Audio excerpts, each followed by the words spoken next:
আসসালামু আলাইকুম। জয়শঙ্কর ঢাকায় আসছিল, অর্থাৎ ভারতের পররাষ্ট্রমন্ত্রী ঢাকায় আসছিল তার টিম নিয়ে।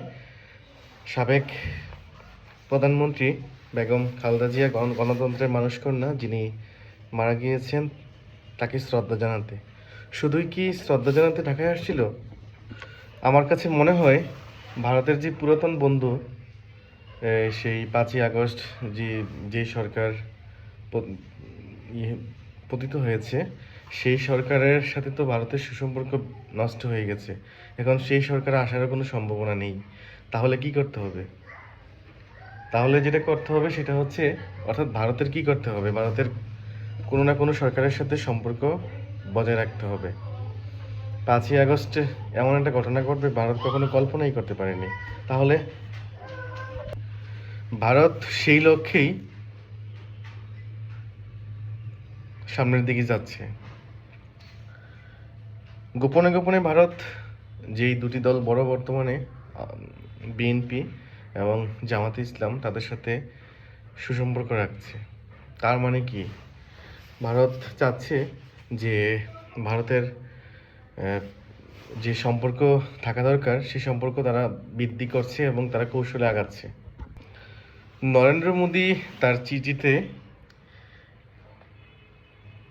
তারেক রহমান সাহেবের এমনভাবে প্রশংসা করছে, মনে হয় সে প্রথম তারেক রহমানকে চিনছে। এবং তারেক রহমান সাহেব তো, আমার মনে হয় তিনি নিজেও অবাক হচ্ছে এত প্রশংসা দেখি নরেন্দ্র মোদীর। ভারত যে আমাদের দেশের ডেমোক্রেসিকে ধ্বংস করতে চেয়েছিল, অথবা ডেমোক্রেসি কিছুটা ক্ষুণ্ণ হয়েছে ভারতের জন্য, এটা এটা কিন্তু সত্য।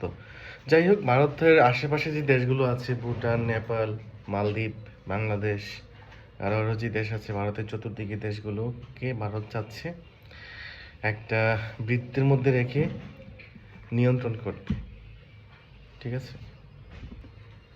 তারই ধারাবাহিকতায় ভারত সরকার গোপনে গোপনে জামাত ইসলামের সাথেও যোগাযোগ রাখছে। যোগাযোগ রাখা কোনো অপরাধ কিছু না, এবং পাশাপাশি দেশ প্রতিবেশী তো পরিবর্তন করা যায় না, সেটাই করা যাচ্ছে। আবার জামাত ইসলাম এখানে যেটা করা যাচ্ছে, ঢাকা না দিল্লি, দিল্লি না ঢাকা, সেটাও করা যাচ্ছে। অর্থাৎ ভারতের সাথেও সুসম্পর্ক রাখছে।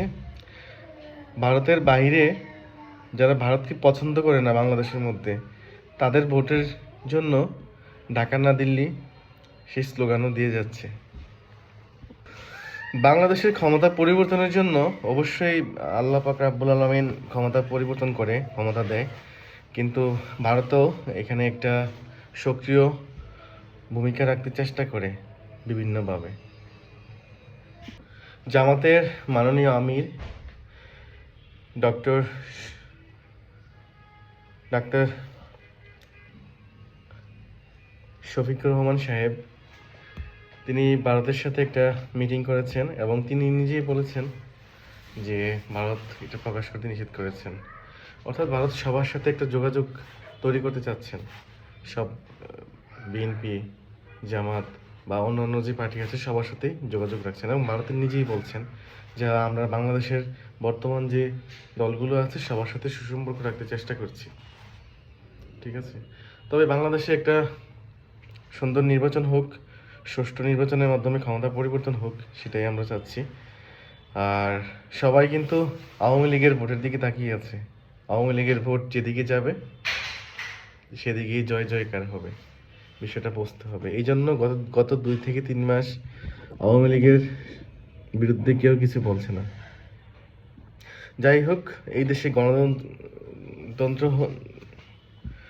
চলবে, এবং ডেমোক্রেসি অর্থাৎ গণতন্ত্র এই দেশকে গণতান্ত্রিকভাবে দেশটা সামনের দিকে এগিয়ে যাবে, এটাই কামনা করছি। সবাই ভালো থাকবেন। আসসালামু আলাইকুম।